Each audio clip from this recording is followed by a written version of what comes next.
COVID-19 issues, we did stand up a website of resources at TucsonMetroChamber.org/COVID-19. Just about daily, we start to update those resources and materials with either information that government's handing down, whether that is the mayor of Tucson or congressional legislation and bankers, to online stress management apps as well.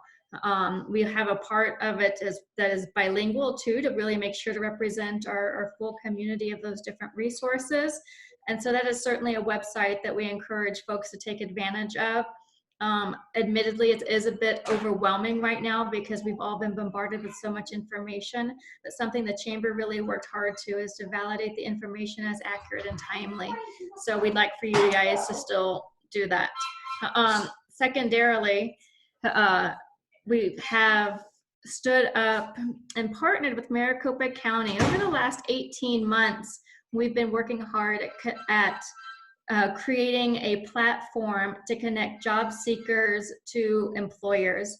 And some of the specific parts of that is skills-based matching, so that a displaced worker can fill out their site and profile, and whatever their job history is or education, it will really identify what those skill sets are involved in that, especially if they're transitioning military members.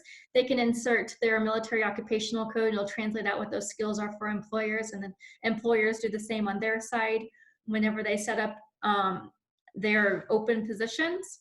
And so we've been working hard to be able to try to get that, and due to COVID-19, we're able to launch a portion of it right now. The technology, we've partnered with Maricopa County so that we can really try to cover a lot of the state with our employers as well as those job seekers. So you can go on there at www.nowhiring #C19AZ, and job seekers can go on there. And we have partnered with Arizona at Work in order to try to really use our largest partners. And so that would include Pima County One Stop as well. And that's really what we are trying to do for the community, is to be that connector of resources at our website, the www.TucsonChamber.org/COVID-19. Miguel, that is where you will find a tab on there that says en Espanol. And then there is our hiring website as well that I'll put over there on the chat site as well. And lastly, we are standing up things like this.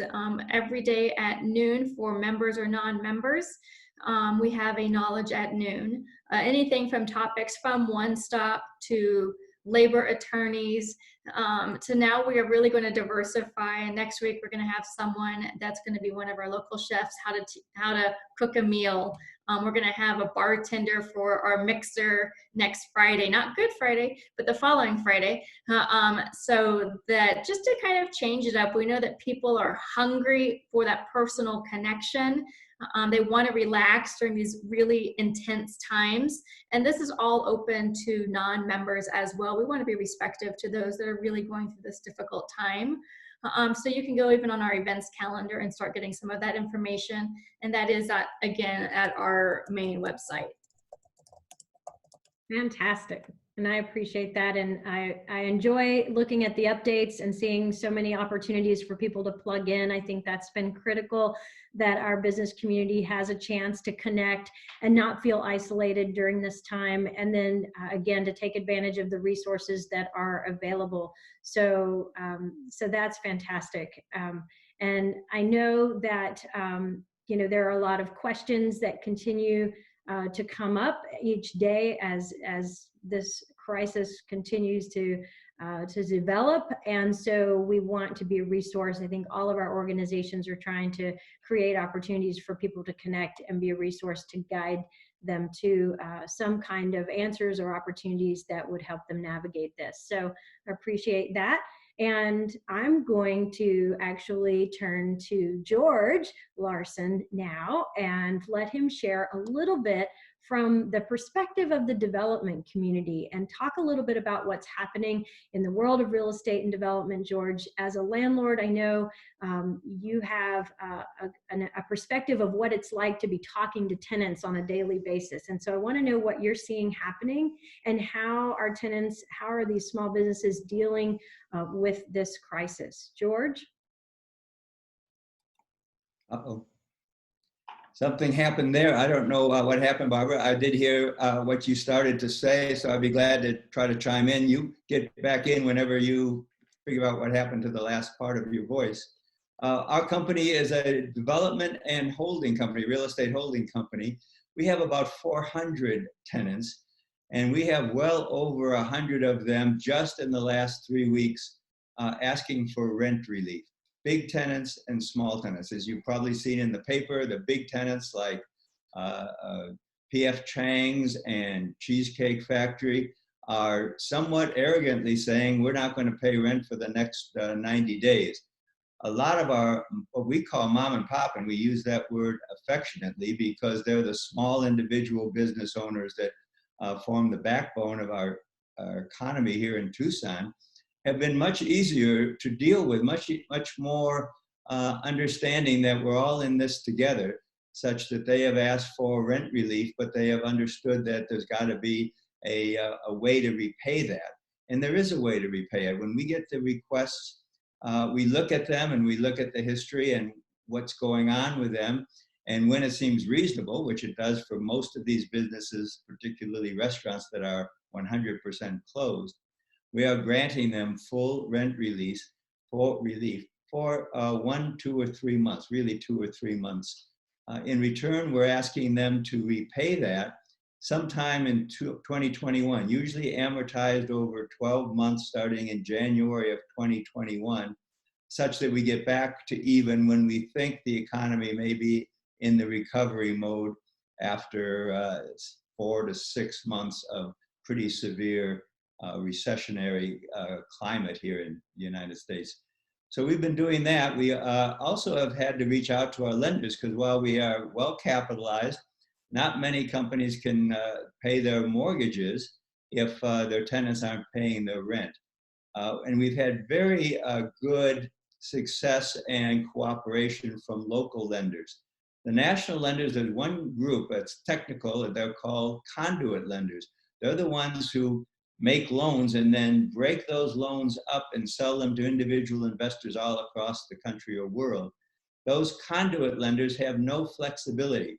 So the frustration and the time we've spent most is not with our local banks, Alliance Bank, Great Western Bank, they've all been great, the NBA.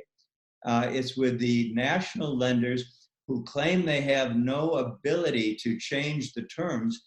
And if we make a deal with a tenant, let's say the tenant wants 90 days of reduced rent, in return they'll pay it back, even something as reasonable as that, we are not allowed to agree to help that tenant unless the lender agrees to it. Otherwise, we run the risk of having a personal liability for what we did to change the terms of a contract. That's where our issue comes in. That's an issue just for developers, big deal. But the main reason we're here talking is to say to the small business owners in Tucson that most landlords are very cooperative, understand the problem. They'd like to get repaid, but they understand the timing will have to be meeting the requirements of the tenants as well as the landlords. Does that help? That's great, George. It's something we've been talking about in particular, you know, when small businesses are asking, what do I do and who do I talk to? I'm saying the first thing you need to do is talk to your landlord and share and communicate your individual circumstances and what's happening. And I mean, would you suggest that communication is important? Absolutely. It's real easy. It's just in the form of a letter or email saying, we need relief. Could you please call us and talk to us about it? I think all of the local landlords are in the same attitude of wanting to help our local tenants and our national tenants. Fantastic. So, you know, something else about where you're seeing in terms of this crisis and the trend that maybe when you're looking long term, what concerns you about the long-term effects of this pandemic? What are you thinking about? What are you planning for? Good question. I think this is such a short, steep decline that an inclinations is think that the recovery could be quick also, because as soon as we get an all clear signal from the government and health officials, all of those wait servers and workers that were in retail stores will be rehired. So we're going to see a big blip forward and backwards now and forwards as soon as the restaurants can reopen. But the question remains is, where is the consumer confidence? The consumer has about a 70% impact in our national economy, with government and other services being 30%. They can come back, and we had really robust employment numbers. But the question is, are they going to feel reserved for some period of time and not go back to the buying habits and the restaurant habits that they had just in January and all of last year? That's the hard point to tell. I do think that the jobs will come back. There's talk that some of the smaller tenants won't be able to recover. You can't recover restaurant meals that you didn't serve, and you can't eat twice as much when you come back. So that's where our concern is. I hope this is a short, steep recovery to go with a short, steep depression, but the jury is still out on that. And that speaks to the different sectors that may be challenged right now. Some hit harder than others. Can you say in your sort of portfolio of real estate and the tenants that you're serving, what's really happening, who's been hit the hardest, and maybe who is weathering this a little bit better? Sure. The retail tenants, and particularly the restaurants, if they're non-essential, are 100% closed. They furloughed their employees. They have asked for rent relief. We've granted it. There's other companies. Ace Hardware is doing well. I tell you, there was a line of 12 cars long at Chick-fil-A this afternoon. The takeout is almost 40 to 45% for restaurants that can do takeout easily. And then restaurants like Cheddar's and Vivace are doing a pretty good job, certainly not enough, but doing a pretty good job offering takeout at their front door. They prop the door open, you wait in your car, they come out with a nice package, and you're on your way. You paid with credit card. You never actually touched anything inside that restaurant. So we're all trying as best we can to find the right magic. The companies like Ace Hardware and Walmart and Michael's and Joann's are open and doing business at a reduced rate. All right. Well, thank you very much. We're going to continue our conversation, and certainly we're going to come back with questions, and we encourage everyone to enter their questions in the chat box that you have on the platform here. And so now I'll turn over to Scott Clark, our Director of Planning and Development Services at the City of Tucson. Scott, I'm going to let you unmute yourself and be ready to go. And I want you to share a little bit about what's happening on the development services side of the house at the city. I know you all have gone 100% digital, and I'd like you to share a little bit about what's involved with that and any tips for success as it relates to how you're moving development projects through, and anything that folks may have questions about as it relates to permit or plan review activity. And I'm trying to unmute you. I think I got you. All right, Scott. Hello, I'm totally unmuted now. So we did go completely offsite. We're 100% digital. We've created a virtual walkthrough. We're doing all inspections virtual. We're accepting third-party inspections as the inspection of record. So you can get Stantec or Willdan or another one of the private firms to do your inspection. We'll accept those results. We're going to start doing some things, for example, like on the solar, to where we're going to tell you to proceed, and we're not going to do anything but a zoning check to ensure you're not in a historic neighborhood or a neighborhood protection zone. going to charge you your fee and we'll eventually come out and look at your plans and do the inspection. But that industry is done pretty well on their own. So I'm trying to find as many other activities and development processes where we can authorize you to proceed without doing a in-depth plan review. And so I've asked my staff to take a look at that. And the problem we're having is simply this, volume. We moved off-site, changed software, the clerk changed his software, and then we had a COVID-19 development rush. So we have about 500 to 600 permit applications in the queue right now. And that is about 400 more than I would normally have. And we're seeing about 300 inspections a day. So we were overwhelmed. And then due to the reduction in sales tax coming in, I was asked to reduce my contracting force. So at least in the interim, I've lost about 25 people and I'm down to 50 right now. So that's why we're trying to figure out as many policies and procedures that we can just allow you to continue without a review or an inspection immediately, but we'll get around to you as the time permits. So that's what we're up to. Unfortunately, the new permitting system is still a year out. We're putting that in place now. So we're still using Permits Plus. But what we have right now is a 24-hour business operation to where we review the operations daily, identify information technology-wise what we need improvements on, and then we task IT in our little group that we stood up to fix those. So what that's resulted in is we fixed Permits Plus to work offline and work much faster than it was. The video inspections, and you can't check your status of a permit and review right now. It's not possible. We wait in there. I see that, Gary. We wait in there and we go physically look on them and pull them out. We've brought some additional help on who's volunteering to teach others how to assign activities and then notify you that we've got your application. I've got Colin from the city IT department. We've talked to him today about this, how we can better see these applications and get you a return email. That's probably another 24 to 48 hours out yet though. So in the cavalry, they had an old saying, you're at your most vulnerable when you're changing horses or dismounting. So we were in the process of doing that when this hit, because we went from group-wise to Outlook, Sire to on-base, and then we moved off-site, all within about 48 hours. So it's been busy, it's been challenging, and I know you guys are backed up out there.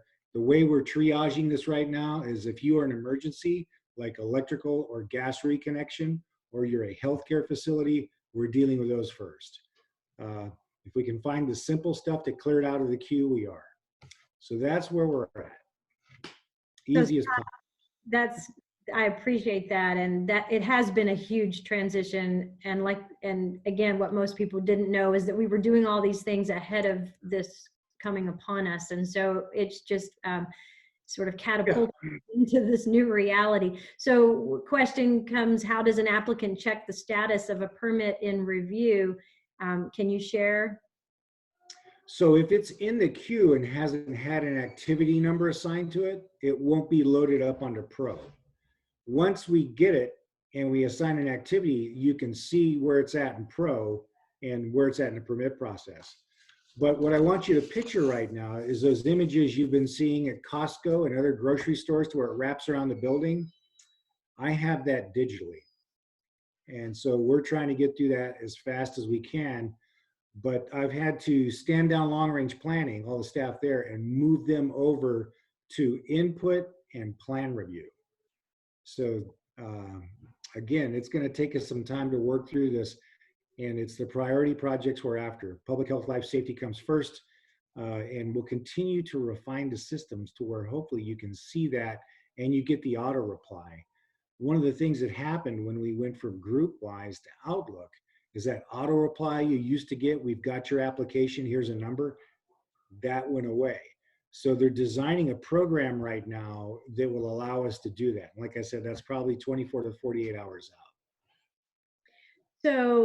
something you're saying though is indicating that there's still maybe a trend that some of these development projects are still in motion. I think one of the fears or concerns we have in economic development and as a community is that maybe some of our development or construction activity would come to a halt. What are you seeing and what do you think is bound to happen? I'm seeing it accelerate right now. I'm seeing more work than ever.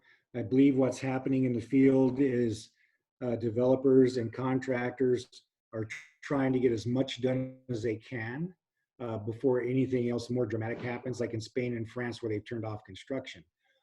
So I believe that's the rush we're seeing right now, and it's essentially overwhelmed us.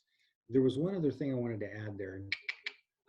So what I did do is I did come back to Tyler, who's our consultant on the new permit system, and I said, look, I need you to think a little bit like John F. Kennedy right now, which is how are you going to get the man on the moon now? And so they've gone back. I don't know if that will yield any results because permit systems are complex, but I said, whatever it takes to expedite this so I can get a new system online and get rid of the 25 to 30-year-old permits plus, let's do that.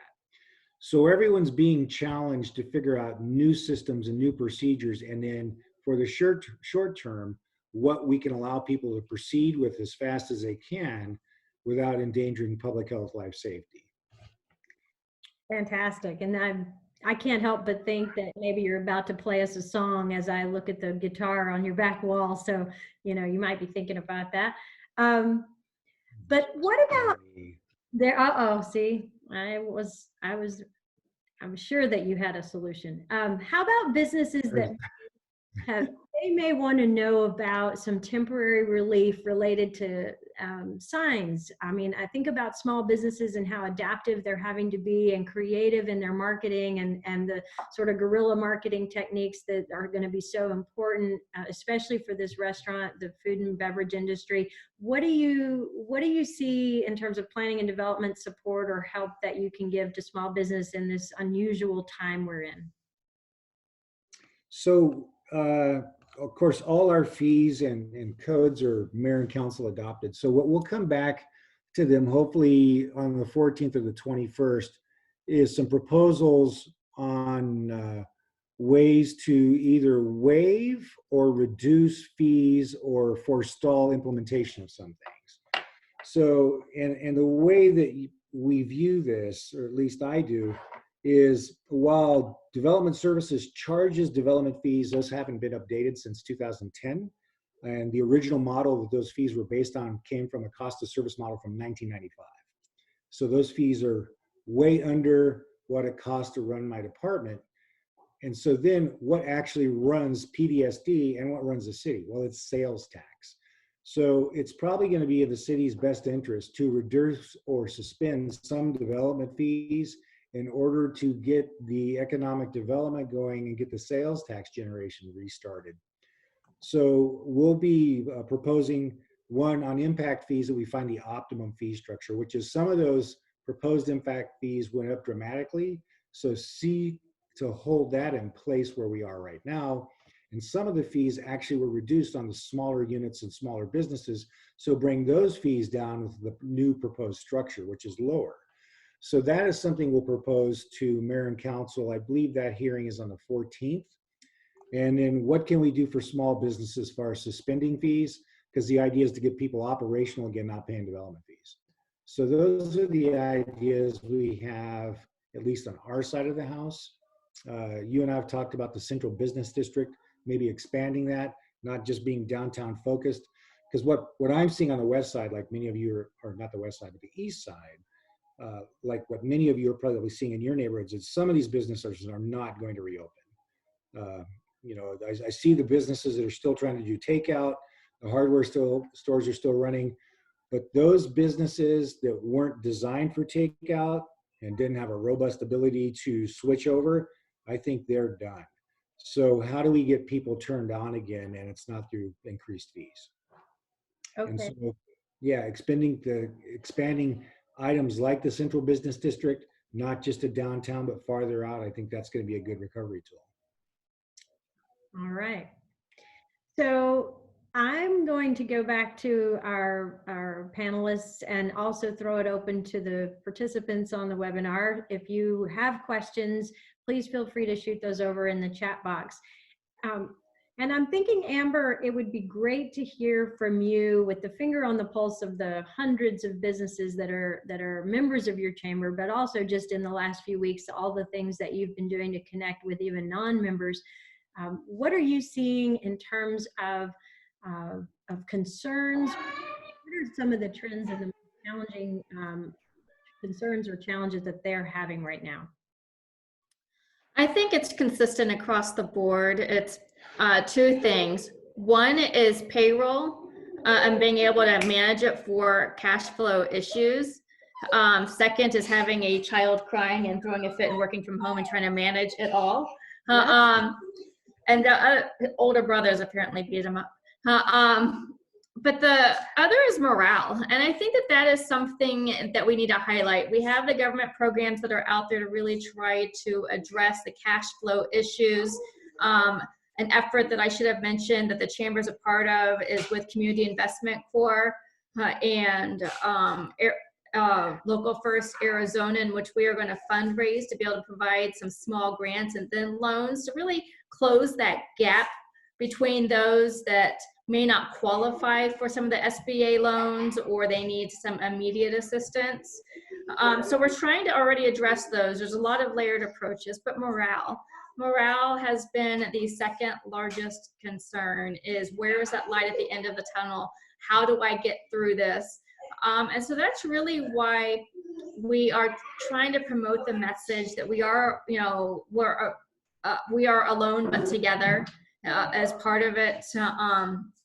In the words of Mayor Romero, somos unos, together we are one. And we're trying to keep it fun. And we want to be able to promote those online yoga classes and really be able to introduce people the positive message that we are still communicating. It's awesome. No, I appreciate that. And I think it has been, it's been phenomenal to hear the successes, the highlights of the things coming from our small business community, the ways that they've adapted and overcome, the generous ways that they have participated as well and supported others, especially our first responders and others. So looking at questions, I know I see a note from Lydia Aranda. She has shared regarding the PPP program, the payroll protection program, that CPLC is also a great resource. And so, and I'm actually thinking, let's see, Lydia, if I can find you here. I may unmute you. You see if I can get to you, and then let you share a little bit about that, because there are still questions about the programs that have been released and then how to access them. I fear that it is a time of somewhat chaos, really, with all of the SBA programs that have been released and everyone trying to access or get information into, steering them into what product is the best fit for them. So maybe you can share a little bit about that. Let's see. Sure. And hi, everybody. Thanks so much, Barbara. And these gatherings are so important, the ones you did previously, and a shout out to Mr. Larson and, of course, Amber for all that they're sharing. CPLC, or Chicanos por la Causa, have an awful lot of services related not just to straightforward small business, but also those other kind of wraparound support services that help the families, that help the students. We run schools, and we have a lot of different, we have a big workforce solutions division that is also very active in helping people find some of those products, resources, and answers to questions, especially as they change. I think you hit it on the head that things are changing on a dime, turning on a dime, and we're trying to make sure we have the best info out there. Related to payroll protection, CPLC has a line of business called Préstamos, which is a small business lending, a CDFI working division but we also have been designated as an organization as a payroll protection provider. So we're working with that program as well. And so the best thing I can say is that if people have questions, to please have them reach out to us. And of course, we can address those in English or in Spanish. And we're working with all of our community organizations, our community agencies like yourself, the different leaders in municipalities all around the whole state, and also in the other states that we exist. We're also in New Mexico and Nevada, just in case anyone on this call is connected to other people in states. We're happy to answer those questions and be able to walk through. We have teams, we have some info pages on our website, but we also are able to respond to some different questions. And we are holding webinars in English and in Spanish related to the SBA relief loans, as well as payroll provider specific. You know, some people have both kinds of questions, others are just trying to find the best place for resources. So we have a whole team that can address those. Just reach out to us and we'd be happy to provide that information. And then we will keep working together with you and the mayor, and as Amber just said, Somos Uno. We are absolutely in this together, and we're gonna get through to it and lead through to the other side. Fantastic. I appreciate that, and I really appreciate the Spanish language services, and I know that they're needed, and so I do hope that even this audience today shares that forward, so that there are more resources available to our Spanish-speaking monolingual business community. And George, I'll go back to you for a minute, because kind of on that topic of the CARES Act and the relief funds that could become available, or even the programs that are available now, what do you advise the small business to do, and timing wise? I mean, it's not something they should put off. I'm thinking that it's something, there are at least a couple of programs that they should access right away. Can you share what your thoughts are on that? Sure. We got our application in. Our company is a little company as well, 30 employees. We've already filed with Alliance Bank for the Paycheck Protection Plan. It was about a 4-page application. We got it in at Friday at 4 o'clock, and we think they're going to act on it such that the money that we have asked for is in the form of a loan, but that loan is forgivable if you keep your employees on board and you pay your rent. So not only have we done it, and it turns out we wanted to be first to do it, so we knew it could be done. Now we're trying to tell all of our tenants, this is not a very difficult form to fill out. You do need a little help from your bookkeeper or CPA because you need to document your payroll records. But once you've done that, it's a fill out the form and send it to a cooperating bank, and there's a number of them. We did Alliance Bank, but Great Western, and Donna Kotlow at Wells Fargo are all able to take these loan applications. It was a little bit rocky Thursday and Friday, but I have been told everybody is ready to go now. I do not know how to get rid of that. I might as well, I don't know what to do. Questions for you. It'll stop in a second, sorry. I stopped to play along. Hi, hold on. Somehow we're in a loop. Okay. Here, let's do this. All right, so let's do this. So George, I'll unmute you when, he's now ready to talk. Okay. Okay, hold on, I'm trying to get, somehow we're in a loop with the city of Tucson, just a second.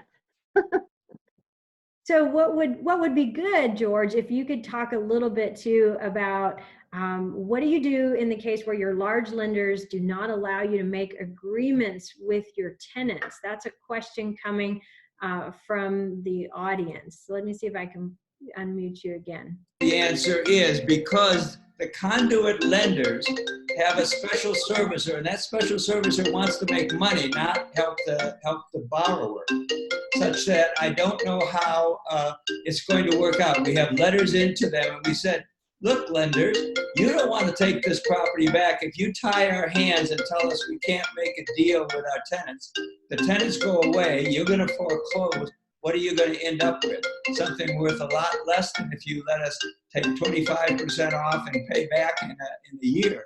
There's only the time value of money that is causing the problem.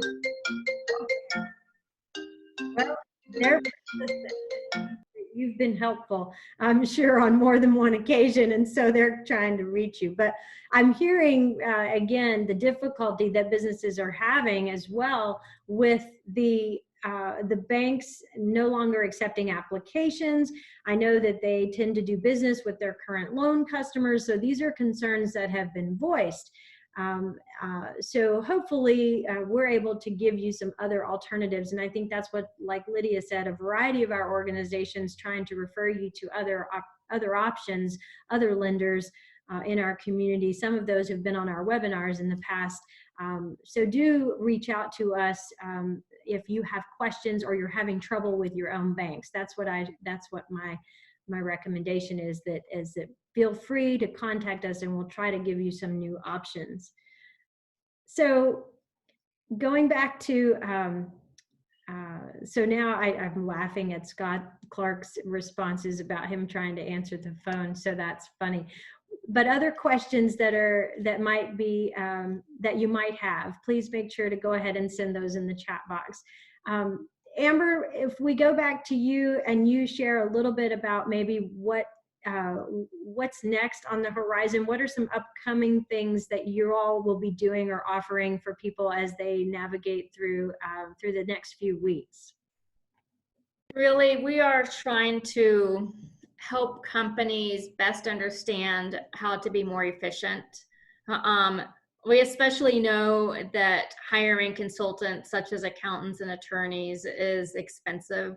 And aside from being that, it's hard to understand who to call and when. And that's really been the goal of our Knowledge at Noon program, is to bring in those experts. And sorry, now I've got them all wrestling in my kitchen. And that's what we really, I mentioned it before, how we are the connector.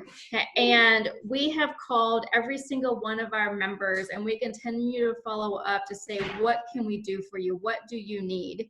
And that'll continue to be exactly what we are going to do throughout all of this. And as information is released, we also know that there's going to be a fourth relief stimulus that comes out. So we are hosting meetings with our congressional delegation tomorrow. Senator McSally, we hosted, or we met with Congresswoman Kirkpatrick last week. And it's through those conversations and communications that we want to sit there and make sure, what relief do folks need? One interesting one brought up is that there are some employees that can and want to work more than 40 hours, especially now while maybe their partner is working less, or et cetera. And for the employer to pay time and a half is especially burdensome during this time. So, is that an opportunity to perhaps modify those terms and conditions? But then we also want to make sure that information, when it comes out, is communicated, and that my staff is educated on how to get through the process. Again, we have a team of 14 people, and we want to make sure to be able to connect to all of that information, and then sit down when we get it with those jurisdictions or consultants or et cetera, and communicate exactly what it is that we have heard. Fantastic.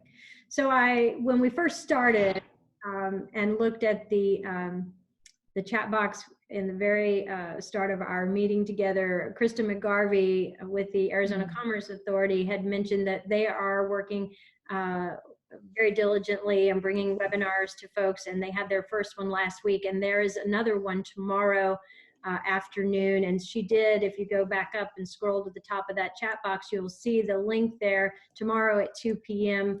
they will host a second webinar. And so again, the first one was very informative, again, directed at small business. So I highly recommend you all, if you're interested in continuing to take advantage of all types of resources and advice right now, then that's a great place to go. So I know she's on this line, and if you want to, Krista, share, I'm happy to give you that opportunity as well.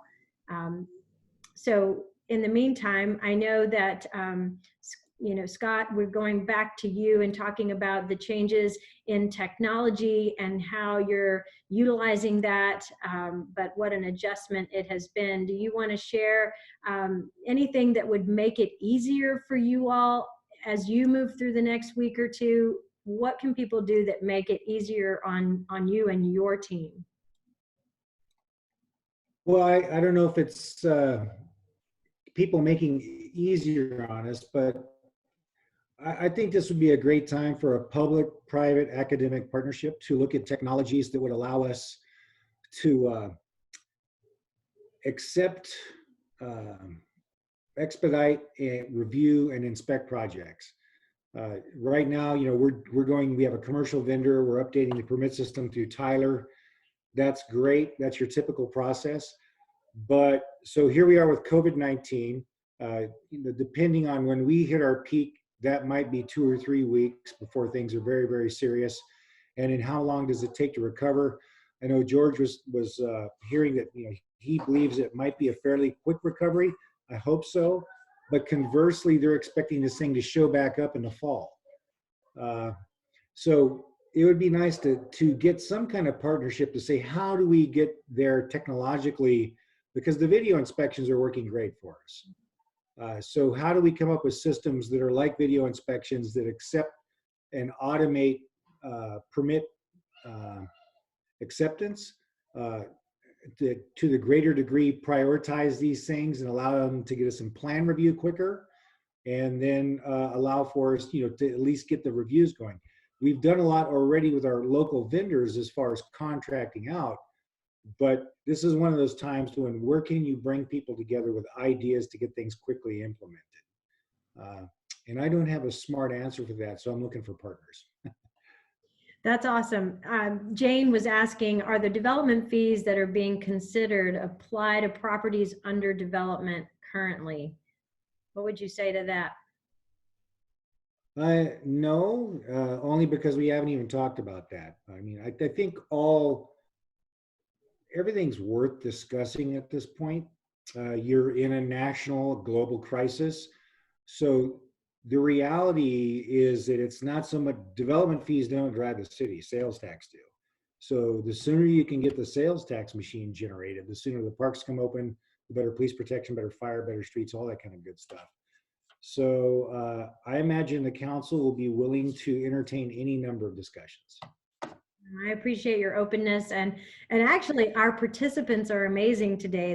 The things they have put up with, our phone issues and our phone ringing and our kids running and all the things that are happening. And I know they're patient because I think they're all dealing with these same issues in their own remote work environments right now. So again, it is true. We're all in this together, and I love it. So that's awesome. Anything else that comes to mind that I didn't mention? Panelists, this is a chance to share any final remarks.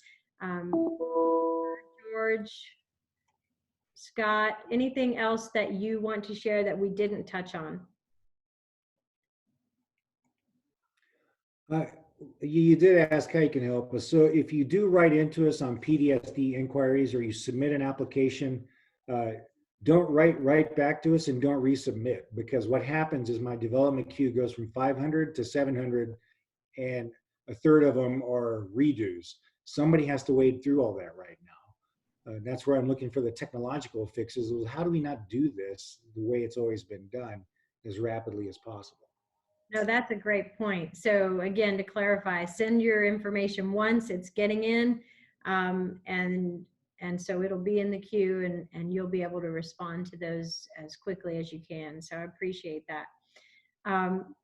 Any other questions from the panelists while you're thinking about your last gut reactions to today's discussion and any questions that are burning? I will mention that next week we're going to keep these webinars going, and we will have Mondays at 3 for the foreseeable future. And next week we have a really great guest, a whole nother resource for small business. And the CEO and founder of Size Up, Anatolio Ubaldi, is going to join us.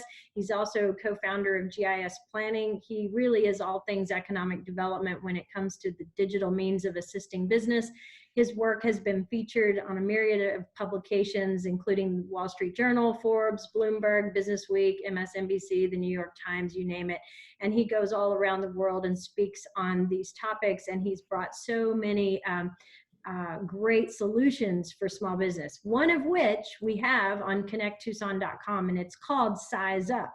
And so we're going to teach everyone how to use this very cool data analytic feature on our website that's now available to the Tucson region. And it's a way for small businesses to get some real-time data on their business, on what other businesses are doing, how they compare in size and employees, and especially going through this crisis. I think it's going to be really interesting for you all to compare and contrast what you're doing with what your counterparts are doing as well. So you don't want to miss next Monday. Be sure to be here for Anatolio. He's a great speaker, so you'll enjoy that. Any other questions? I'm not seeing anything else on the chat line coming through, but I do want to appreciate our speakers today. Thank you all for joining us. I know that our work environments are so unique and different, but I think that we have been more effective reaching people and having these good conversations, and we've learned to do it quickly. And that's what's kind of fun as we learn as we go. So we're not afraid to try new things, so we'll keep at it. So again, if there aren't any other thoughts, I'm seeing, and there's my doorbell. Yep. So it must be time to wrap things up. Again, look at any of the links that you see in the chat box, and we will keep you connected with access to resources. In the meantime, you can also call our small business hotline at 520-837-4100, and you can check connecttucson.com for updates on all of our COVID-19 resources and impacts. You have the Chamber's website, you have the resources that the Arizona Commerce Authority is delivering, and then we'll stay in touch. Thank you all.